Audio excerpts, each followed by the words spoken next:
Bismillahirrahmanirrahim. Assalamualaikum warahmatullahi wabarakatuh. Alhamdulillahirabbil alamin. Alhamdulillahil qaili fi muhkami tanzili. A'udzu billahi as-sami'il 'alim minasyaitonir rajim. Ya ayyuhalladzina amanu kutiba 'alaikumus shiyam kama kutiba 'alal ladzina min qablikum la'allakum tattaqun. Asyhadu an la ilaha illallah wahdahu la syarika lah wa asyhadu anna Muhammadan abduhu wa rasuluh wa safiyuhu wa khaliluh ballagha risalah wa adda amanah wa nasaha al-ummah wa jahada fillahi haqqa jihadi hatta al-yaqin. Allahumma salli wa sallim ala sayyidina Muhammad wa ala alihi wa ashabihi wa man tabi'ahum bi ihsanin ila yaumiddin, amma ba'd. Ma'asyiral muslimin yang dirahmati Allah, ayah bunda yang berbahagia, semoga Allah Subhanahu wa Ta'ala menganugerahkan kepada kita nikmat Ramadan. Saat ini kita berada di penghujung bulan Sya'ban. Kita berharap dan berdoa kepadanya, Allahumma ballighna Ramadan, Allahumma ballighna Ramadan, Allahumma ballighna Ramadan. Ya Allah, sampaikan kami ke bulan yang mulia, bulan Ramadan. Tidak hanya disampaikan pada bulan itu, tetapi Allah Subhanahu wa Ta'ala memberikan karunia dan kenikmatan kepada kita berupa kesadaran, kemauan, dan juga kekuatan di dalam menjalani ibadah-ibadah utama di bulan yang mulia itu. Allah Subhanahu wa Ta'ala secara khusus menyiapkan bagi hamba-hambanya yang beriman segala fasilitas rohani, fasilitas istimewa bagi hamba-hamba tercinta yang khusus dipanggil melalui ayatnya, ya ayyuhalladzina amanu, wahai orang-orang yang beriman. Ibnu Mas'ud radhiyallahu anhu mengatakan, ketika kalian mendengar ungkapan wahai orang-orang beriman, maka dengarkanlah dengan seksama, karena Allah Subhanahu wa Ta'ala memberi kabar gembira kepada hamba-hambanya tercinta. Kita pun pada saat ini berupaya untuk mendengarkan seksama, kita pasang telinga, kita pasang hati kita untuk mendengar lantunan panggilan Allah Subhanahu wa Ta'ala, ya ayyuhalladzina amanu. Berharap pada bulan yang mulia nanti kita semua diberi kesehatan oleh Allah, diberi kekuatan olehnya sehingga mampu menunaikan ibadah secara optimal, mendekatkan diri kepada Allah Subhanahu wa Ta'ala. Dengan penuh kesadaran, kita semua menyatakan bahwa kita butuh Allah Subhanahu wa Ta'ala. Kita tidak mengandalkan harta dan kekayaan yang kita miliki. Kita tidak mengandalkan kekuasaan dan jabatan, karena ternyata jabatan dan kekuasaan terbatas. Boleh jadi saat kita berada di ruang-ruang kerja profesional kita, orang menganggap kita dan memandang kita karena jabatannya, tetapi saat kita berada di rumah, orang-orang yang kita cintai memandang kita sebagai orang biasa, orang yang statusnya sebagai kepala rumah tangga dan bukan dengan jabatan-jabatan yang melekat di ruang-ruang profesional. Demikian pula dengan prestasi-prestasi akademik, gelar dan lain sebagainya. Kita tidak mengandalkan itu semua, tetapi kita belajar untuk mengandalkan Allah Subhanahu wa Ta'ala agar membantu kita di dalam menyempurnakan kualitas intelektual kita, menyempurnakan kualitas spiritual kita, menyempurnakan kualitas materi yang dianugerahkan dan dititipkan oleh Allah kepada kita semua. Saudaraku yang dirahmati Allah, Allah menyampaikan panggilannya, wahai orang-orang yang beriman. Ada satu ungkapan yang benar disampaikan oleh seorang ulama.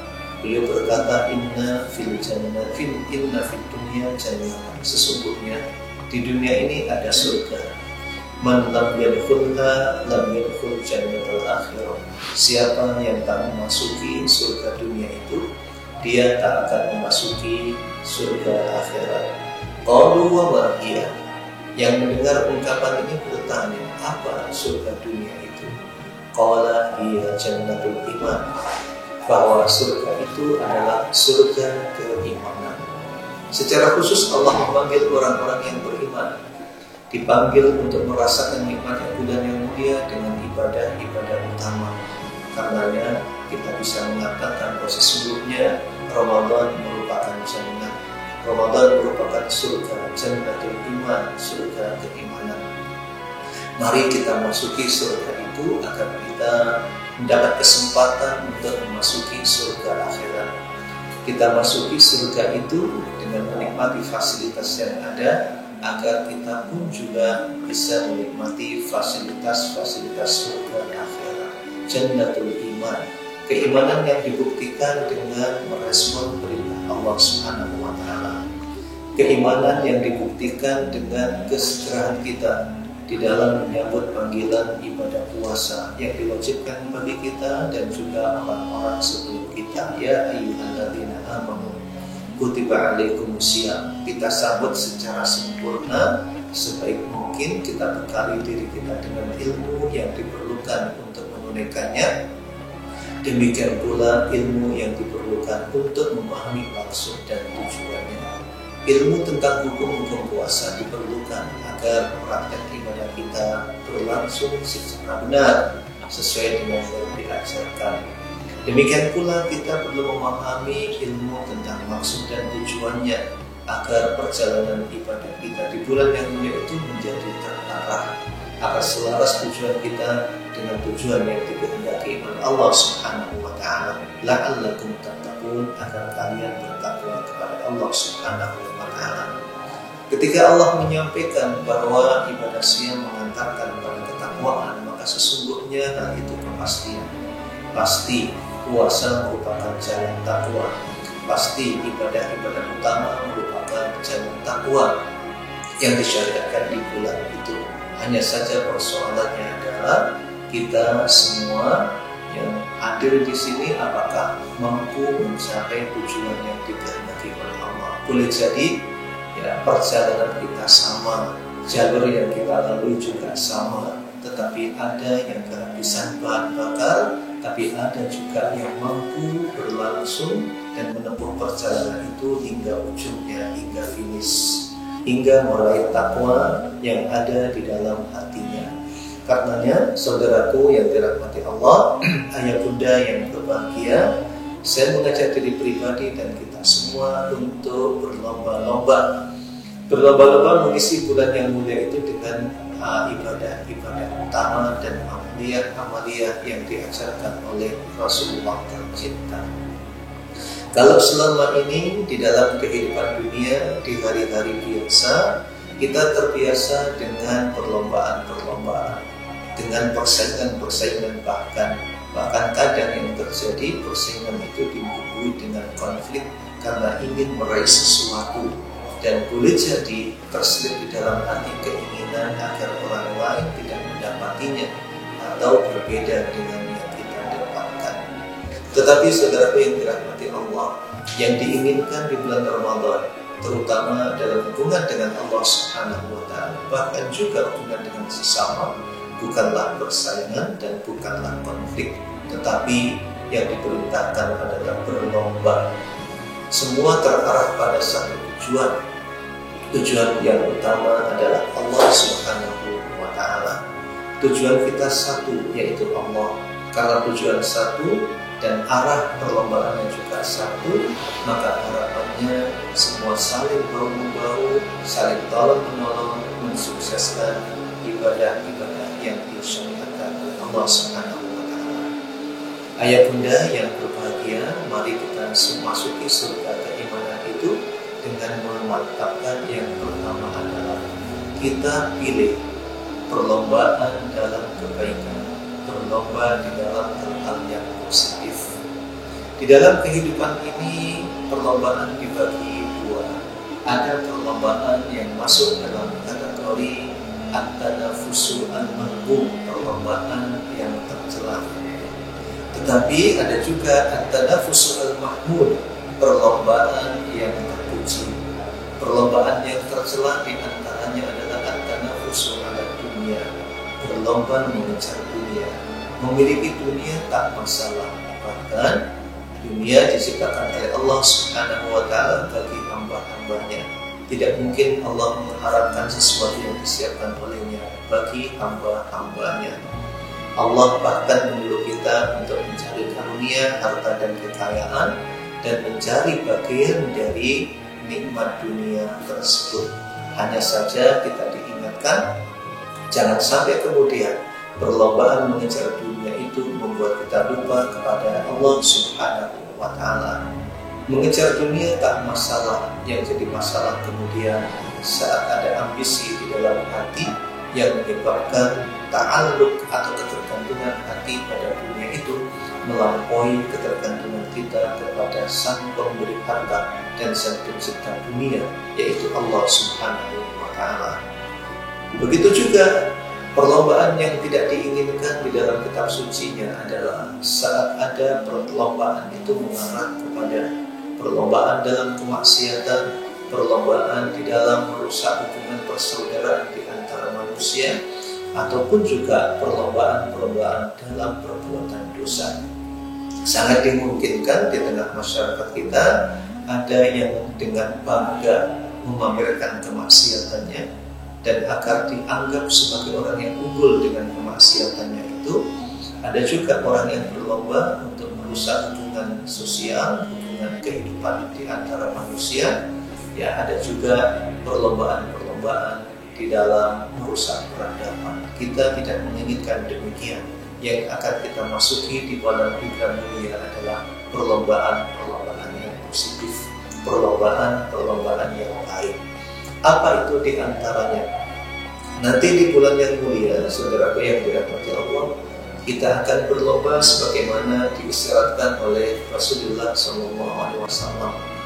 Dalam hadis yang sahih, hadis muttafaqun alaih, Rasulullah mengingatkan bahwa kalau sekiranya seorang muslim memahami dan mengetahui fadilah dan keutamaan ibadah sholat dan bersegera menunaikannya, apalagi sholat isya dan juga sholat subuh, maka dia akan berupaya meraihnya, ingin menjadi juara, meskipun dengan cara merangkak dia akan mencurahkan segala daya dan upaya untuk menjadi orang yang terbaik dalam bidang ini.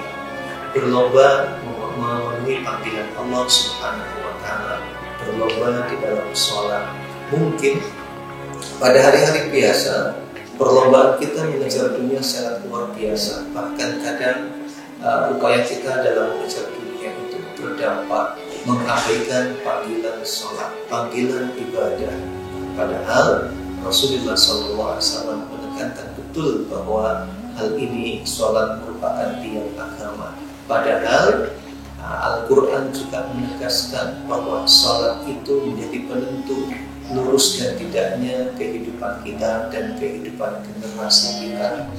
Kata Allah dalam surat Maryam ayat 59, muncul generasi yang mengabaikan sholat, menuruti syahwat, akhirnya hidupnya sesat, jauh dari jalan yang dikehendaki oleh Allah Subhanahu wa Ta'ala. Saudaraku yang dirahmati Allah Subhanahu wa Ta'ala, ruang perlombaan yang positif, berlomba di dalam ibadah sholat.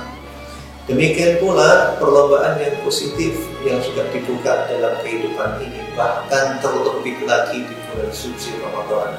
Bahkan Rasulullah SAW memberikan contoh yang luar biasa, yaitu berlomba dalam sedekah. Nabi Muhammad SAW orang yang sangat dermawan. Beliau orang yang kaya, penghasilannya sangat luar biasa. Beberapa event peperangan dan perjuangan beliau ikuti hingga kemudian mendapatkan harta rampasan berat. Tetapi pendapatan yang besar itu bukan untuk alokasi pribadinya. Dia bagi-bagikan untuk keluarganya dan juga untuk para sahabatnya. Terlebih di bulan yang mulia, yang oleh sabdanya digambarkan bahwa cara beliau di dalam bersedekah karihil mursal, seperti angin yang berhembus. Di mana ada lubang, angin itu bisa tembus. Tidak ada satupun yang bisa menghalanginya. Terus berhembus, menggambarkan betapa dermawannya Nabi SAW dalam kehidupannya, terlebih di bulan yang mulia. Para sahabat pun juga terinspirasi dengan hal ini. Mereka juga berlomba dengan para sahabat yang lainnya, hingga kemudian diceritakan dalam hadis yang diriwayatkan oleh Imam Al-Bukhari bahwa ketika turun ayat-ayat sedekah, Para sahabat bercerita, kami sangat ingin menunaikannya, tetapi apa daya, kami tak punya harta yang disedekahkan. Tetapi kami punya kekuatan fisik, kami punya modal fisik, modal tenaga dan juga pikiran. Akhirnya di antara kami bekerja, kunna nuhamil, kami bekerja menjadi kuli panggul, kata para sahabat, demi mampu bersedekah. Akhirnya setelah mendapatkan hasil, di antara kami ada yang bersedekah banyak sekali. Meskipun hal itu diolok-olok oleh orang-orang munafik dengan mengatakan pasti orang-orang ini riya, sedekah banyak tapi riya tidak diterima oleh Allah Subhanahu wa taala. Dan di antara kami ada yang sedekah sedikit. Ini pun juga diolok-olok oleh orang-orang munafik bahwa Allah tidak menerima sedekah yang sedikit itu. Dan Allah kemudian mengingatkan alladzina yalzuna al-mutawwi'ina minal mu'minina fis-shadaqat walladzina la yajiduna illa juhdahum. Bahwa orang-orang munafik mengolok-olok kaum muslimin yang bersedekah banyak, mengolok-olok kaum muslimin yang bersedekah sedikit ini. Tetapi dihibur oleh Allah Subhanahu wa taala, jangan menyepelekan yang sedikit. Jangan kemudian menyepelekan yang sederhana. Boleh jadi yang sedikit dan sederhana itu justru mampu menyelamatkan kita dan menghindarkan kita dari bencana dunia dan bencana akhirat. Saudaraku yang dirahmati Allah, ruang sedekah bagian dari perlombaan yang disyariatkan. Umar bin Khattab radhiyallahu anhu tak mampu menyalip sedekah yang dibayarkan dan dibiasakan oleh Abu Bakar As-Siddiq radhiyallahu anhu. Kita pun semoga diberi kemudahan oleh Allah Subhanahu wa taala untuk menunaikannya. Kemudian kita berupaya memasuki arena perlombaan yang positif, yaitu berlomba dalam menuntut ilmu. Ayah bunda, kewajiban menuntut ilmu bukan hanya kewajiban putra-putri kita, wabil khusus bukan hanya kewajiban putri kita yang saat ini berada di Al-Madinah, yang saat ini sedang menuntut ilmu. Menuntut ilmu bukan hanya kewajiban mereka, kita pun juga punya kewajiban yang sama. Kewajiban itu bukan hanya saat kita berada di usia kuliah, usia sekolah dasar, SMP atau SMA bahkan kuliah, tetapi kewajiban tetap melekat kepada kita selama nyawa masih terkandung di dalam raga. Karenanya ayah bunda yang dirahmati Allah Subhanahu wa taala, jangan berhenti menuntut ilmu meskipun ada kesibukan profesi yang kita tekuni sebagai tanggung jawab kita. Kita tidak boleh melupakan kewajiban untuk menuntut ilmu Allah Subhanahu wa taala. Kita belajar dan terus belajar guna meningkatkan kualitas khasyah, kualitas takut kita kepada Allah Subhanahu wa taala, kualitas ibadah kita kepada Allah Subhanahu wa taala, termasuk kualitas muamalah kita, interaksi kita dengan sesama, kualitas kita di dalam membawa anak dan keluarga, anak istri dan juga keluarga ke arah yang lebih baik, yang didasari oleh ilmu yang kita pelajari. Dewasa ini menuntut ilmu sangat mudah, terhampar dan tersedia di hadapan kita semua. Ibaratnya hidangan, ada yang prasmanan, ada yang bungkusan dan sebagainya. Tinggal kita memilih menu apa yang kita pelajari. Yang utama tentunya ilmu yang mengantarkan kita pada keimanan kepada Allah Subhanahu wa taala, ilmu yang mengantarkan pada keyakinan dan kekuatan hubungan kita dengan Sang Pencipta, dan ilmu yang mengantarkan kita pada perbaikan kehidupan dunia, termasuk juga perbaikan interaksi kita dengan keluarga, kita dengan masyarakat, bahkan juga perbaikan hubungan kita dengan lingkungan yang ada di sekitar kita. Saudaraku ayah bunda yang dirahmati Allah, di bulan Ramadan kita bertekad untuk menjadi peserta lomba. Kita memasuki arena lomba yang positif, yaitu lomba dalam mengingat Allah Subhanahu wa taala. At-tanafusu fi dzikrillah, mengingat Allah, berlomba untuk mengingat Allah Subhanahu wa taala. Harus kita sadari, kita akui momen-momen penting yang disiapkan oleh Allah agar kita berzikir di dalamnya seringkali gagal. Salat secara khusus maksud dan tujuannya oleh Allah tugaskan untuk mengingatnya, seringkali kita hanya mampu mengendalikan diri kita dalam waktu yang tidak terlalu lama. Boleh jadi ketika takbir dan juga ketika salam, saat itu kita ingat Allah Subhanahu wa Ta'ala. Selebihnya kita lupa kepada Allah meskipun saat itu kita berada di dalam sholat. Tetapi jangan berkecil hati, karena sesungguhnya Allah Subhanahu wa Ta'ala Maha menyayangi kita, Maha menerima taubat kita, dan Maha menerima keterbatasan-keterbatasan kita. Tetapi yang tidak perlu dilupakan adalah kita kemudian tidak berzikir, tidak mengingat Allah. Bahkan keunggulan hamba, prestasi yang dicapai oleh seorang hamba, salah satunya ditentukan oleh kualitas dan kuantitas zikir yang bersangkutan kepada Allah. Hingga Nabi Muhammad SAW dalam hadis yang diriwayatkan oleh Imam Muslim menyebutkan sabaqa al-mufarridun. Sabaqa al-mufarridun. Al-mufarridun itu unggul. Al-mufarridun itu sukses dan ia menjadi juara. Para sahabat bertanya, siapakah al-mufarridun yang dipuji oleh Nabi SAW itu? Rasulullah pun menjawab, yaitu al-dhakirullaha katsiran wa dzakir. Kaum lelaki, kaum perempuan yang zikir dan ingat kepada Allah Subhanahu wa Ta'ala. Saudaraku, ayah bunda yang dirahmati Allah, kita memasuki bulan Ramadan, bertekad untuk menjadi peserta lomba dalam cabang-cabang perlombaan yang positif. Tetapi agar ikhtiar kita untuk menjadi juara perlu dijaga dengan baik. Kita semua berharap menjadi orang yang unggul. Meskipun kita bangga dan kita pun juga bersyukur karena perlombaan yang diselenggarakan oleh Allah berpeluang. Yang menjadi juara itu bukan hanya satu orang, karena hadiah yang disiapkan oleh Allah tidak terbatas. Beda dengan perlombaan-perlombaan yang diselenggarakan oleh manusia, karena keterbatasan piala, keterbatasan hadiah, sehingga pemenang boleh jadi hanya satu orang atau dua orang atau tiga orang dan lain sebagainya. Artinya kita semua berkesempatan untuk menjadi juara. Tetapi dengan catatannya adalah kendala-kendala yang menghalangi status juara itu bisa kita antisipasi, bisa kita hindari dan kita jauhi. Saudaraku, ayah bunda yang dirahmati Allah, ada beberapa kendala yang patut untuk kita jauhi, kita hindari agar kita mampu menjadi juara sejati dalam perlombaan bulan yang mulia itu. Apa saja? Yang pertama adalah fasadun niyah, rusaknya niat.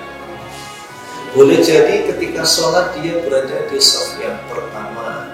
Boleh jadi dilihat dari jumlah sedekahnya, dia yang terbanyak jumlahnya. Boleh jadi dilihat dari puasanya, dia terkesan paling lapar dan paling dahaga. Demikian pula dalam interaksi sosialnya, boleh jadi banyak sekali kebaikan-kebaikan yang dipersembahkan kepada sesama.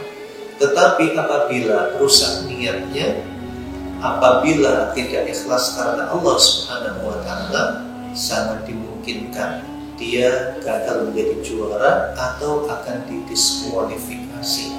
Ibaratnya ketika mengikuti satu perlombaan, dia pun sudah berlatih dengan baik, ia pun mengikuti perlombaan itu, tetapi ternyata ada syarat yang belum terpenuhi, maka ia gagal menjadi juara. Fasa niat menjadi penghalang. Maka saat kita beribadah di bulan yang mulia maupun berinteraksi sosial dengan sesama, kita luruskan niat. Apalagi ibadah-ibadah utama di bulan Ramadan itu, oleh Nabi, penekanan tentang niat yang baik, penekanan tentang keyakinan yang ada di dalam hati menjadi perhatian utama Rasulullah SAW. Nabi pun bersabda, man shoma Ramadana atau man qama Ramadana atau man qama lailatal qadri imanan wa ihtisaban ghufira lahu ma taqaddama min dhanbi. Barang siapa yang berpuasa, yang menghidupkan malam Ramadan atau mengisi malam Lailatul Qadar atas landasan keimanan, keyakinan, serta harapan pahala kepada Allah Subhanahu wa Ta'ala dengan tulus ikhlas karena Allah, ghufira lahu ma taqaddama min dhanbihi, maka dosa-dosanya diampuni oleh Allah Subhanahu wa Ta'ala. Kita hindari penghalang yang pertama, rusaknya niat. Yang kedua, yang perlu kita hindari adalah al-hasad bainal mutanafisin. Ada kedengkian, ada hasad di dalam hati terhadap peserta lomba yang lainnya. Di bulan yang mulia ini sangat dimungkinkan terjadi terhadap orang-orang yang berpuasa atau sesama orang yang berpuasa, ya, saling ada iri di hatinya, ada dengki di dalam hatinya. Boleh jadi sama-sama bersedekah, sama-sama menunaikan sholat, tetapi yang terjadi saling menafikan sholat yang satu dengan yang lainnya, menganggap sholat yang lain tidak sama dengan dirinya, dikatakan sholatnya tidak sah atau sholatnya tidak diterima oleh Allah, padahal rukun dan syaratnya masih dalam koridor ajaran sunnah Nabi Sallallahu Alaihi Wasallam. Demikian pula di dalam interaksi sosialnya, ya, ketika ternyata ada hasad dan ada iri, pahala yang didapat, kemudian keunggulan yang diperoleh di balik ibadah yang ditunaikan menjadi tidak berarti. Kalau tak mendapatkan pahala, khawatirnya pahala itu menjadi musnah karena terbakar oleh hasad dan dengki di dalam hatinya. Karenanya, saudaraku yang dirahmati Allah Subhanahu wa Ta'ala, di bulan yang mulia nanti kita berlomba untuk mencintai sesama. Kita berlomba untuk menyayangi saudara-saudara kita, meskipun yang bersangkutan berbeda norma dengan kita, meskipun cara sholatnya ada bagian-bagian tertentu yang berbeda. Boleh jadi juga di bagian-bagian ibadah siamnya ada perbedaan dengan kita, tetapi saat perbedaan itu tidak substansial, tidak menyentuh hal-hal yang sifatnya usul atau inti dari ibadah itu, tak masalah itu terjadi. Tidak menghalangi kita untuk mencintainya, tidak menghalangi kita untuk berbuat baik kepadanya dan berinteraksi secara positif dengan yang bersangkutan. Karena sesungguhnya Allah Subhanahu wa Ta'ala melihat kualitas hati kita saat berinteraksi dengan sesama, berinteraksi dengan orang-orang yang berbeda dengan kita. Karenanya, saudaraku yang dirahmati Allah, ayah bunda, kita ajak keluarga kita ajak teman-teman kita untuk saling menyayangi dengan sesama. Dan kita tidak mau kalau di Ramadan nanti, bahkan juga di bulan Ramadan, di luar Ramadan ya, kita diprovokasi untuk membenci saudara kita, diprovokasi untuk tidak menyenangi saudara kita, atau juga diprovokasi untuk menyalah-nyalahkan saudara kita, padahal yang bersangkutan dalam pandangan Allah Subhanahu wa Ta'ala dinilai dengan takwa yang ada di dalam hatinya. Kemudian, ma'asyiral muslimin yang dirahmati Allah, ada yang lain, penghalang yang patut kita hindari. Apa itu? Parsial di dalam mengikuti lomba. Apa yang dimaksud dengan parsial dalam mengikuti lomba? Islam itu sebagai agama yang utuh. Ajaran ibadahnya itu satu, saling terkait dengan yang lainnya. Bahkan antara ibadah dengan muamalah dalam interaksi dengan sesama juga terkait. Akidah pun juga terkait dengan hubungan sosial. Karenanya kata Nabi SAW, keimanan itu ditentukan oleh bagaimana ia berinteraksi dengan tetangganya, bagaimana ia berinteraksi dengan tamu yang hadir ke rumahnya, bagaimana ia berinteraksi dengan ucapan dan lisannya kepada sesamanya. Nah, itu ukuran-ukuran keimanan. Artinya, ketika di dalam ajaran Al-Quran kita diperintah untuk berlomba dalam kebaikan, maka semua kebaikan itu kita ikuti, merupakan wahana perlombaan yang kita disyariatkan untuk memasuki semuanya. Saya yakin ayah bunda mengetahui satu jenis perlombaan yang disilakan dengan triathlon ya. Triathlon itu adalah 3 cabang olahraga dijadikan satu paket, dan penentu juara tergantung kesertaan peserta itu pada semua bidang-bidang olahraga atau cabang-cabang olahraga ini. Kalau misalnya dijadikan satu paket, ada lomba lari, ada lomba renang, kemudian ada lomba bersepeda. Ternyata salah satu peserta hanya ikut cabang olahraga jalan kaki saja atau bersepeda saja, maka sulit dikatakan dia akan menjadi juara pertama. Kenapa? Karena berlombanya parsial, sedangkan yang dikehendaki syumuli, yang dikehendaki itu menyeluruh, semuanya diikuti. Demikian pula dengan ibadah Ramadan, kita tidak menginginkan saat lomba puasa ikut puasa. Sahur pun bangun untuk menikmati hidangan sahur, buka barangkali menjadi orang yang pertama atau orang yang paling tepat waktu merespon panggilan azan dengan menikmati hidangan iftar. Boleh jadi seperti itu, saudara yang dirahmati Allah. Tetapi ternyata bila tidak sholat, maka tidak ada artinya. Parsial mengikuti lomba, ikut puasa tapi tidak ikut sholat, ikut menunaikan ibadah haji tapi ternyata tidak sholat, ataupun juga tidak puasa, ataupun juga tidak sedekah. Ma'asyiral muslimin, saudara yang dirahmati Allah Subhanahu wa taala, ibadah utama dan di bulan yang mulia yang nanti pos-pos perlombaan tadi, semua cabangnya kita ikuti. Puasa kita menjadi pesertanya, salat malam kita menjadi pesertanya, ibadah dengan Al-Quran kita juga terlibat di dalamnya, mendaftar sebagai peserta. Semua jenis ibadah kita mengikutinya agar kita berpeluang menjadi sang juara, tidak parsial di dalamnya. Saudaraku yang dirahmati Allah, demikian pula patut untuk kita hindari sebagai penghalang ibadah kita kepada Allah Subhanahu wa taala adalah menunda, atau dalam bahasa Arabnya tasbih, mengatakan saufa, nanti saja. Semestinya bulan Ramadan menjadi inspirasi berharga bagi kita semua.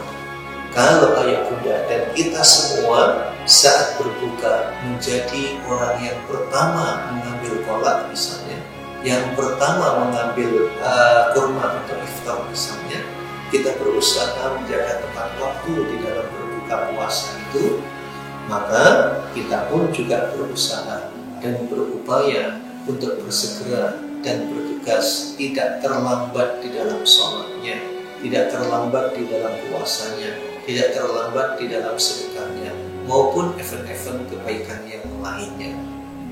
Masyaallah muslimin yang dirahmati Allah, setelah kita memastikan mengikuti perlombaan, setelah kita pastikan kita menghindari penghalang diraihnya prestasi dan juara, maka berikutnya adalah kita mencoba meneladani Rasulullah SAW di dalam ibadah yang kita tunaikan. Kita meneladani Nabi Muhammad SAW karena beliau merupakan qudwah terbaik. Maka kita perlu belajar kepada Rasulullah tentang ibadah puasanya, tentang sholatnya, tentang sedekahnya. Kita baca hadis-hadis Nabi SAW. Kita berguru kepada para kiai, para ustadz, para masyayikh.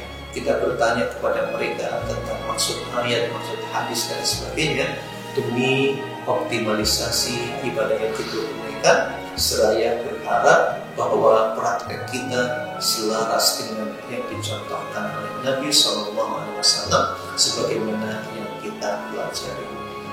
Di antara optimalisasi ibadah di bulan yang mulia dengan cara meneladani Nabi SAW adalah satu, bergegas di dalam beribadah, bergegas untuk meraih ampunan Allah Subhanahu wa taala. Nah, sebetulnya di dalam sunnah banyak sekali apresiasi yang disampaikan oleh Rasulullah kepada orang-orang yang bergegas, yang menempati saf yang pertama lebih unggul dibanding dengan yang datang kemudian, apalagi kemudian terlambat, ya. Kemudian yang mempelopori kebaikan, yang memberikan contoh kepada yang lain, diberi penghargaan. Dia mendapatkan pahala atas apa yang dia kerjakan, ditambah dengan pahala orang-orang yang meniru dan menapaki langkah-langkahnya. Apresiasi kepada orang yang bergegas, orang-orang yang berinovasi di dalam kebaikan, memberikan contoh di dalam ketaatan sehingga ditiru oleh saudara-saudaranya. Ma'asyiral muslimin yang dirahmati Allah Subhanahu wa taala. Cara ibadah Nabi kemudian yang kita contoh agar ibadah kita bisa optimal, berupaya menjaga keberlangsungan, menjaga kontinuitas, menjaga dawam, menjaga ajibnya ibadah yang kita tunaikan. Ternyata Aisyah radhiyallahu anha dalam hadis yang diriwayatkan oleh Imam Muslim memberitahu kita semua pelajaran penting di dalam beribadah itu. Saat beliau bertanya kepada Nabi Muhammad SAW dengan kalimat ayyul amali ahabbu ilallahi ta'ala, amalan apakah yang paling dicintai oleh Allah Subhanahu wa taala?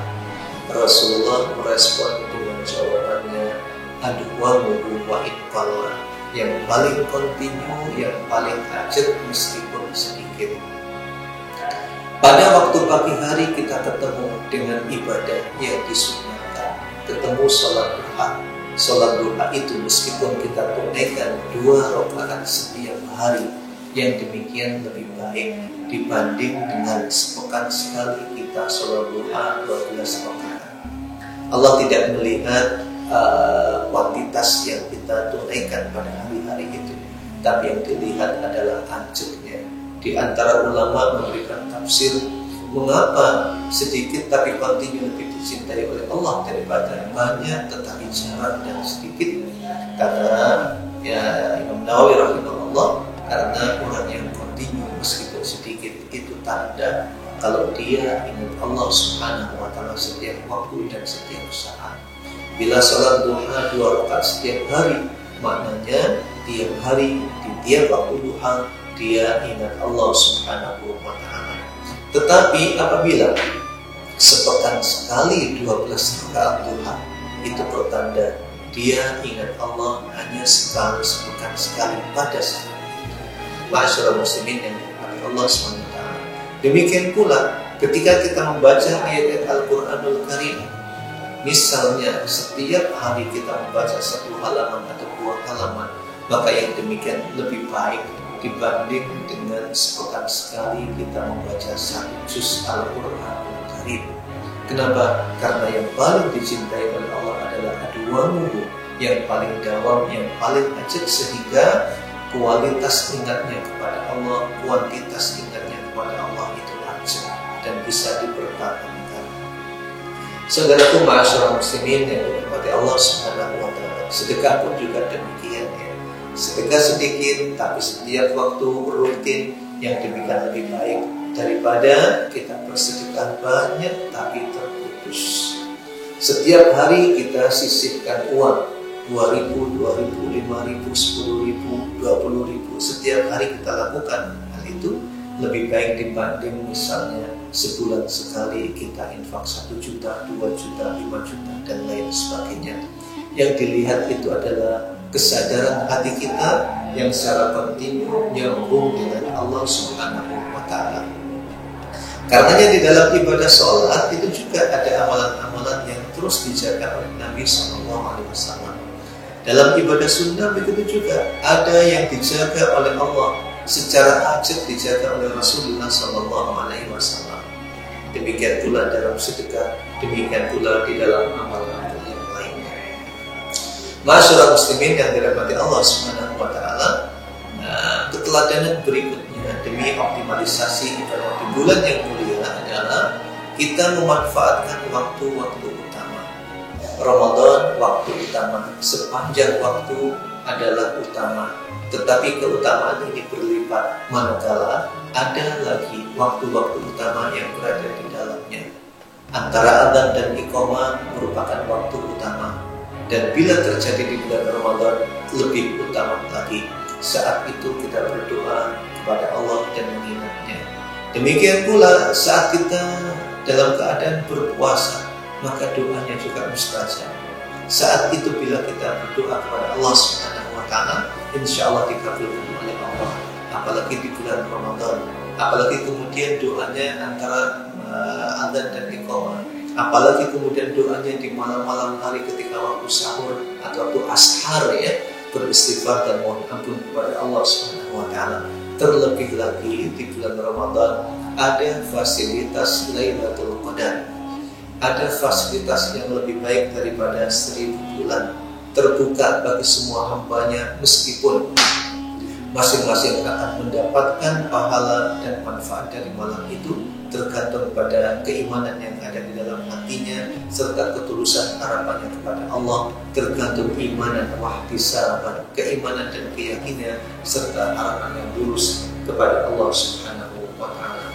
Masyaallah muslimin, saudaraku yang dirahmati Allah Subhanahu wa taala. Demikian pula demi optimalisasi ibadah, kita berupaya untuk menjaga variasi amal. Mari kita ambil inspirasinya dari cerita Abu Bakar As-Siddiq radhiyallahu anhu. Dalam hadis yang diriwayatkan oleh Imam Muslim, Abu Hurairah radhiyallahu bercerita tentang Abu Bakar. Saat itu Nabi bersama dengan para sahabat. Nabi pun bertanya kepada mereka, "Man asbaha minkum al-yawma sha'iman?" Siapa yang hari ini berpuasa?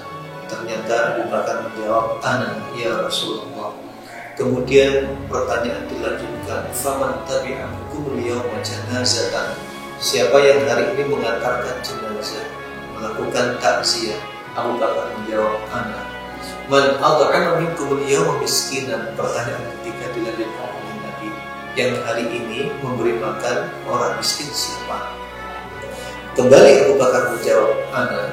Kemudian, "Faman 'ada minkum al-yawma maridan?" Ayo, siapa yang hari ini menyuguh orang yang sakit? Ternyata masih Abu Bakar bertahan dengan jawabannya, "Ana, aku ya Rasulullah." Ma'asyiral muslimin yang dirahmati Allah, ternyata Rasulullah kemudian mengatakan, memberikan komentar terhadap semua jawaban Abu Bakar tadi dengan kalimat, "Barang siapa yang amalan-amalan ini ada pada dirinya, maka dakhalal jannah." Yang bersangkutan akan masuk surga Allah Subhanahu wa taala. Saudaraku yang dirahmati Allah Subhanahu wa taala, tentunya di bulan Ramadan nanti kita tidak hanya mengandalkan satu jenis amalan, perlu kita jaga variasi amalan seperti yang dicontohkan oleh Rasulullah terhadap Abu Bakar tadi itu. Demikian pula untuk menghindari titik jenuh, karena sesungguhnya tiap amal pasti ada jenuhnya. Karenanya, saudaraku yang dirahmati Allah, penting saat ini sepakat bersama keluarga, kira-kira amalan utama apa yang akan kita biasakan di bulan yang mulia itu. Sepakat dengan istri, sepakat dengan suami, sepakat dengan anak, sepakat dengan keluarga. Nanti puasa bersama, nanti kemudian buka puasa bersama, nanti menuju masjid untuk menunaikan sholat bersama, nanti bersama-sama memberi buka puasa orang-orang yang sedang menunaikan ibadah siang. Demikian pula berbagi dengan sesama. Saudaraku yang dirahmati Allah, kemudian agar optimal ibadah kita dalam perlombaan itu adalah kita perlu memperhatikan tingkatan-tingkatan ibadah. Kita perlakukan ibadah tidak setara, tidak sama satu yang lain dengan yang lainnya, karena sesungguhnya ibadah itu bertingkat-tingkat. Ada yang fardu atau wajib dan ada yang sunnah. Tentu perhatian kita terhadap yang fardu lebih utama dibanding dengan yang sunnah. Meskipun kita sadari, kalau misalnya kita ditanya pada maghrib misalnya menjelang waktu isya kita berangkat, ditanya mau kemana, seringkali jawaban kita adalah sholat tarawih, bukan sholat isya. Padahal isya itu wajib, tarawih itu sunnah. Kalau memang yang jadi prioritas kita itu adalah wajib, maka kita akan tetap mendatangi rumah Allah untuk berjamaah isya itu, baik di bulan Ramadan maupun di luar bulan Ramadan. Masing-masing amal itu ada perbedaan. Tidak boleh yang sunnah kemudian mengalahkan yang wajib. Ada pertanyaan yang diajukan oleh seorang murid kepada syekhnya yang saat itu sedang mengadakan kajian. Pertanyaannya adalah, "Wahai syekh, bagaimana hukumnya sholat tarawih yang 8 rakaat yang dengan yang 20 rakaat? Bagaimana hukumnya sholat subuh yang menggunakan qunut dengan yang tidak menggunakan qunut? Bagaimana kemudian hukum-hukum persoalan-persoalan yang di masyarakat sering memunculkan konflik?" Jawaban Syekh cukup bijak. Beliau mengatakan, sholat tarawih itu hukumnya apa? Hukumnya sunnah. Ukhuwah itu hukumnya apa? Ukhuwah dan persaudaraan itu hukumnya wajib. Apakah gara-gara yang sunnah kemudian kita korbankan yang wajib? Tentu saja tidak. inilah pemahaman tentang prioritas di dalam menyikapi ibadah-ibadah yang disyariatkan. Ma'asyiral muslimin yang dirahmati Allah Subhanahu wa taala, agar juga optimal, terakhir yang ingin saya sampaikan adalah kita berupaya untuk memperluas arena taqarrub, arena mendekatkan diri kepada Allah Subhanahu wa taala. Apa yang dimaksud dengan hal ini? Untuk mendekatkan diri bukan hanya melalui aktivitas ritual yang disyariatkan. Itu pokok yang wajib juga untuk kita tunaikan. Yang wajib kita tunaikan, yang sunnah kita berupaya juga untuk menunaikan. Tetapi yang dimaksud dengan memperluas ini adalah apapun yang kita lakukan, kita berupaya dan berusaha agar bernilai ibadah di hadapan Allah Subhanahu wa taala. Meskipun pagi sampai sore yang kita lakukan adalah mengejar dunia, kita perlu berusaha bahwa aktivitas kita mengejar dunia itu ternyata dinilai ibadah oleh Allah, sebab meraih cintanya dan meraih ridho Allah Subhanahu wa taala. Demikian pula dengan aktivitas rumah tangga. Mungkin saja para bunda memasak, kemudian juga membersihkan rumah, ataupun juga menyiapkan segala hal yang dibutuhkan oleh anak-anak, yang terlihat secara kasat mata adalah amalan-amalan dunia, praktek-praktek rumah tangga. Tetapi bila meraih cinta Allah, meraih ridha Allah Subhanahu wa taala, maka bernilai ibadah. Bahkan para salafus saleh mengatakan, apapun yang kami lakukan, kami niati untuk meraih ridha Allah Subhanahu wa taala, sehingga yang mereka tunaikan bernilai ibadah. Apalagi dengan ikrar yang biasa dibaca, inna sholati wa nusuki wa mahyaya wa mamati lillahi rabbil alamin. Sesungguhnya ibadahku, salatku, kemudian hidup dan matiku, termasuk semua aktivitas-aktivitas kehidupan hanya untuk Allah Subhanahu wa taala. Ma'asyiral muslimin, saudaraku yang dirahmati Allah, kita sambut bulan Ramadan, kita isi fasilitas rohani dengan memasuki ruang-ruang perlombaan yang positif. Kita hindari penghalang-penghalang untuk menjadi juara, dan kita berupaya meneladani Rasulullah SAW di dalam ibadahnya. Harapannya tujuan ibadah Ramadan kita raih, kita mendapatkan takwa, kita termasuk hamba Allah yang banyak bersyukur, dan kita tergolong hamba yang lurus di dalam kehidupannya, terbimbing jalannya, dan meraih ridha Allah Subhanahu wa taala. Ayah bunda yang dirahmati Allah, selamat menyambut bulan suci Ramadan. Semoga kita diberi kekuatan oleh Allah, diberi kemudahan, dan diampuni semua dosa kita, dan meraih rahmatnya, dan meraih surga Allah Subhanahu wa taala. Subhanakallahumma bihamdik, asyhadu an la ilaha illa anta, astaghfiruka wa atubu ilaik. Wassalamualaikum warahmatullahi wabarakatuh.